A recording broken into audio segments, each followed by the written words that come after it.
Minus 60 million. Minus 60 million. So what do you do? He left Singapore. He went to Malaysia. He went to Brunei. And he started all over again. Now he had no money. But what did he do? He had the courage. He was proactive. He went out there to look for new investors. He went out there to borrow money from his friends. And he started all over again. And 10 years later, at the age of 82 years old, what happened? He made back all his money. And he became a millionaire once again. So what's the lesson I want to share is this?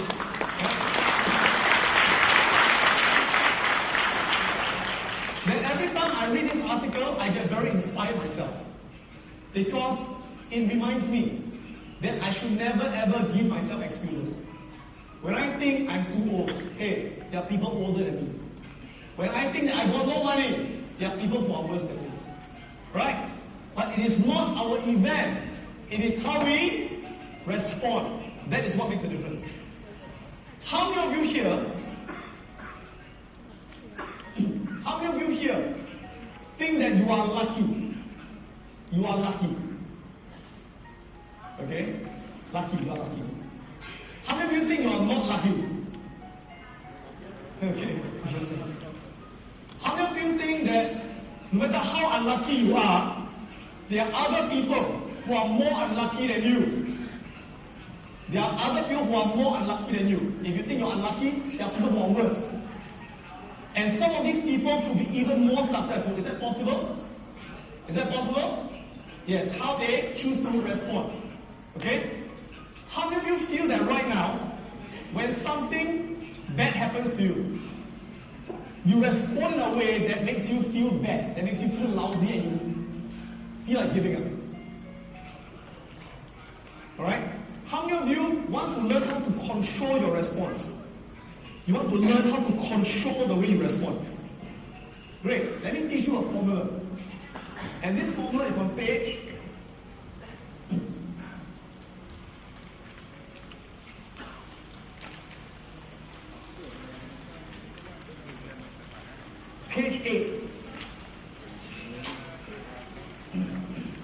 Page 8. Okay, go to page 8. And on page 8, now I'll need the camera. I need the slides from now on. Just focus on the slides. Okay. On page 8, you will see something like this. On page 8, right? You see, whenever something happens to us, we must learn to control our response. Because it is how we respond that will affect how we feel, what we do, and the outcome that we get. So, how do we respond? Let's learn how we respond. You see, whenever something happens to us, we always respond in 3 ways. 3 ways. How many ways? 3 ways. The first way that we respond is we always ask ourselves this question. We always ask ourselves, what do I focus on? You see, as human beings, we always talk to ourselves. As human beings, we always talk to ourselves in our mind, right? And what we say to ourselves affects our focus.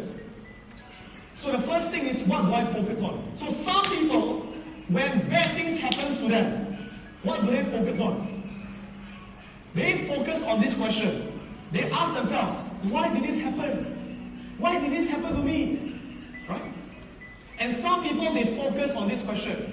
Who's to blame? Whose fault is it? And some people ask themselves this question. What have I lost? What have I lost?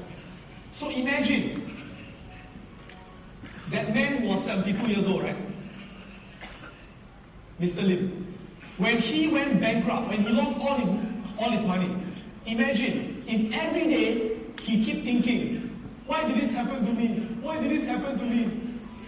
Will he get an answer? No. If he keep asking, why did this happen to me? He will never find an answer. Imagine if he keep thinking, who's to blame? Who's to blame? Whose fault is it? The recession's fault. My competitor's fault. And if every day he focuses on, what have I lost?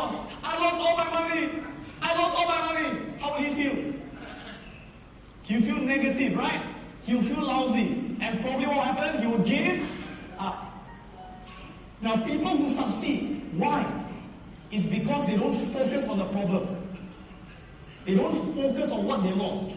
You know what they focus on? People who succeed, they focus on this question: what can I learn? That's the most important question. They keep thinking, what can I learn? Can we say this together? We say, what can I learn? What can I learn, right? Now, your brain is very interesting. When you ask your brain a question, your brain will find an answer. When you ask your brain a question, your brain will find an answer. Your brain is like Google. You know Google? Your brain is like Google. If you ask your brain, why am I stupid? Your brain will tell you all the reasons why you're stupid. If you ask your brain, how can I be better? Your brain will find ways to be better.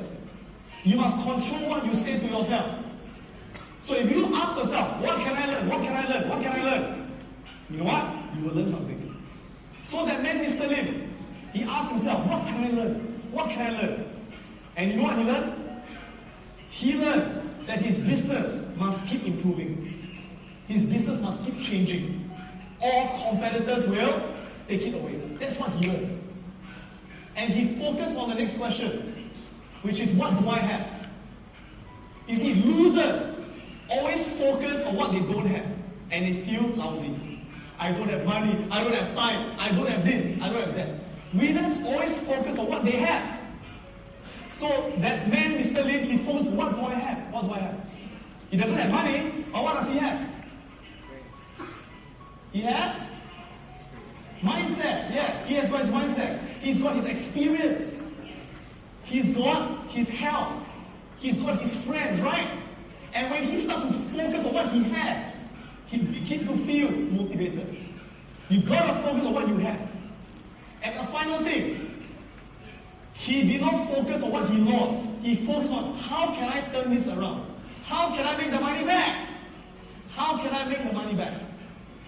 So in other words, don't focus on the problem, focus on the solution. And when he begins to focus on it, he gets motivated. So the first thing is, focus on what you can learn, focus on what you have, and focus on how you can turn it around. The second way we respond is we ask ourselves this question: what does this mean? What does this mean? What does this mean? You see, the interesting thing is this: the same thing can happen to two people, but it means different things to them. Okay, let's imagine one day you are walking down the road. Okay? Walking down the road. And suddenly a tree fell, okay? And it missed you just by 1 second. So if you are too late, you die. But the tree fell and you did not die. You were saved by 1 second. Now if that happens to you, how do you feel? Okay, how many of you would feel lucky, like, oh, I'm so lucky, and you will go to the casino and gamble? Okay, how many of you would say, no, this is not luck, it's because God saved me. It's because I'm not meant to die. It's because I'm meant for greater things, and God helped me to be saved, so I can be making a difference in the world. And you feel inspired, and you go and make a difference. True? So, different people, they've got different meaning, right? I'll give you an example. It's like, for example, let's imagine you're married for 10 years. And one day, your wife or husband says to you, I'm going to leave you. I don't want you. Goodbye. What's the meaning? Some people say, oh my God, my wife leaves me. It means no one will love me anymore. It means I'll be lonely the rest of my life. It means I'm useless, right? But some people, if the wife leaves them, they say, good, good, good. I find better life. I find a better wife or better husband who loves me even more. It's a blessing, right? So is it good or bad? It depends on the meaning that you give to it. What is the meaning? So some people, when things happen to them, they see it as a curse. They see it as bad luck. But some people, they say it's not bad luck. It is a blessing in disguise. It's a blessing in disguise. Some people, when bad things happen to them, they think bad luck. But some people think it's not, it's a test. I'm being tested. Life is testing me. Or they believe God is testing me, if they believe in God. Okay? Some people, they see things as a loss. Other people, they see it as an opportunity. So what is the meaning you give? Losers always see things as a loss. Winners see things as an opportunity. What is the meaning you give? The third way we respond is we ask ourselves this question. What am I going to do? Can we say this together? What am I going to do? What am I going to do? Can we say this? Ready? What am I going to do? What am I going to do? Okay. So what do some people do? Some people, when bad things happen to them, they do nothing. Oops. Some people, they do nothing. Right? They just complain. But some people, when bad things happen to them, they will take action. But they take destructive action. They take negative action. They say, my wife leaves me, I will kill her. I'll kill her lover. Okay. But some people, they will take creative action. They say, my wife leaves me, never mind, go. I find a better one. What is the action we take? True? So, for Mr. Lin, who is 72 years old, when he went bankrupt, what is the meaning he gave? He said, it is a test. It is a test, and he started to take new action. Let me show you one last thing, okay, before we take our lunch break in a while. Show you one last thing. So once again, let me ask you a question once again. How many of you think you are lucky? Who thinks you are lucky? Okay, more hands up. Who thinks you are not lucky? Right, again. No matter how unlucky you think you are, there are people who have got less than you. I'd like to show you another story of another man who has inspired me a lot as well. And this man, his name is Nick Vujicic. How many of you have heard of Nick Vujicic? Who's heard of Nick Vujicic? Who's not heard of Nick Vujicic? Who has not heard of this guy? Okay? Now this guy, he's an Australian. Yeah? And if you think that you have a lot of bad luck, this guy is worse. Because what happened was, when he was born, can I have the video here? When he was born, can I have the video over here? Video. Okay. When he was born with no arms and no legs. He's got no arms and no legs. And he's only got one foot with two toes. Right? Now, let me ask you this. If you were born this way, would you think you're lucky? Probably not, right? And he was born this way. And what happened was, the day he was born, and the nurses delivered him, the moment they saw him as a baby, they started crying. Can you imagine? A baby born with no arms and no legs? Yeah? And then the father who saw his firstborn son being born, he was so shocked. It was not a happy day. He ran out of the hospital and he threw up. And that was the day that he was born. Imagine the day you are born, your parents are not happy. Your parents are sad. It's a tragedy. But after he was born, the doctors told the parents, they said, your son has got no arms and no legs. Next time he'll never be able to stand. He'll never be able to walk. He'll never be able to go to school.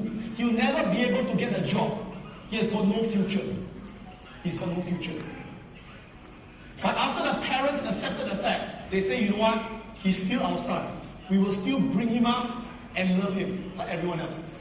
And so when he was growing up, his parents encouraged him a lot. Right? They taught him to believe in himself. Or was it easy for him? It was not easy. Imagine when he was in school, he had no friends. People looked at him and went, They thought he was a freak. Right? They threw things at him, they laughed at him. And at the age of 9 years old, he thought of only one thing. He thought of killing himself. Because he thought, what's the point of living? What's the point of having a life? I've got no future, nobody will ever love me, nobody will ever marry me, why do I live? And one day, the mother went up to him, and the mother said, Nick, you're born without arms and without legs. Is it your fault? Is it his fault? No, same thing. If you are born poor, it is not your fault, right?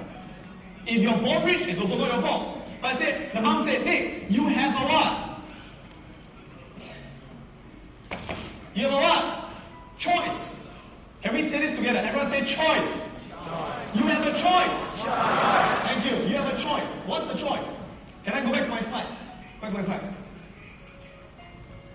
He said, you have a choice of what you want to focus on. Or what you want to focus on. You see, at first, Nick, what did he focus on? In the past, he kept focusing on, why did this happen to me? Why this happened to me? And he focused on who's to blame, whose fault? God's fault, make me like that. And he focused on what he lost. He said, I've got no arms, I've got no legs. Think about it. If you focus on the first three things, how would you feel? You feel like giving up, you feel negative, right? But the mom taught him, change your focus. Change your focus. And he began to focus on, instead, what can I learn from this? He asked her, what can I learn? And he found an answer. Remember Google? When he asked himself, what can I learn? He realized, you know what I can learn? I can learn how to do things without arms and legs. I can learn to do things without arms and legs. And he began to focus on, what do I have? He stopped focusing on what he doesn't have. He focused on, what do I have? And you know what he has? He said, I can talk. I can speak. It's a gift. I can see. There are people who are born blind. It's a gift. I can think. It's a gift. And when he began to focus on what he has, he began to get the confidence, the motivation. And he focused on, how can I turn this around? How can I turn the problem into an opportunity? But what's the most important thing? He changed the meaning. He changed the meaning. He changed the meaning.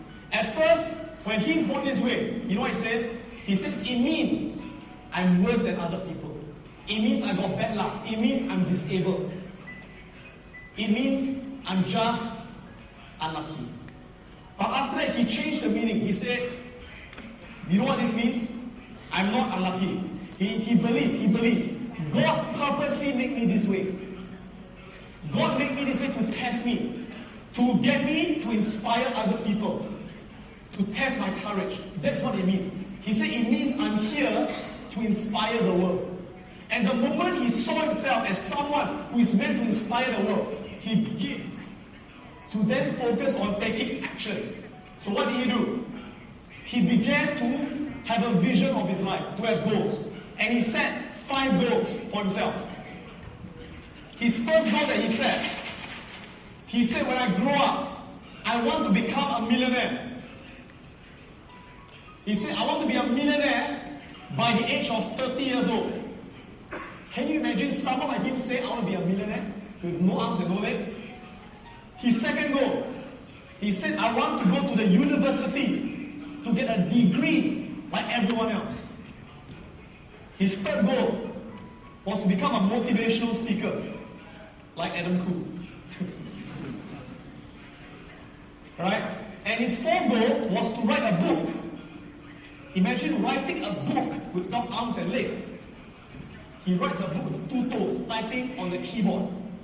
And his last goal was to raise money for charity, to help people who are poor. And what's the amazing thing? By the age of 20, 26 years old, 28 years old, he has achieved every one of these goals. Today, Nick is a multi-millionaire. He's a multi-millionaire. How did he make his money? He's a property developer. He develops property. He's a stock investor. And he's a motivational speaker. He went to the university and got 2 degrees in finance and accounting. He's a motivational speaker. He has spoken to more than 3 million people in 30 countries. And he has written a book with 2 toes. And he has raised millions of dollars to build schools in poor countries. So let me ask you a question. Would you say he's successful? Would you say he's successful? Would you say he's successful? Yes or no? Yes.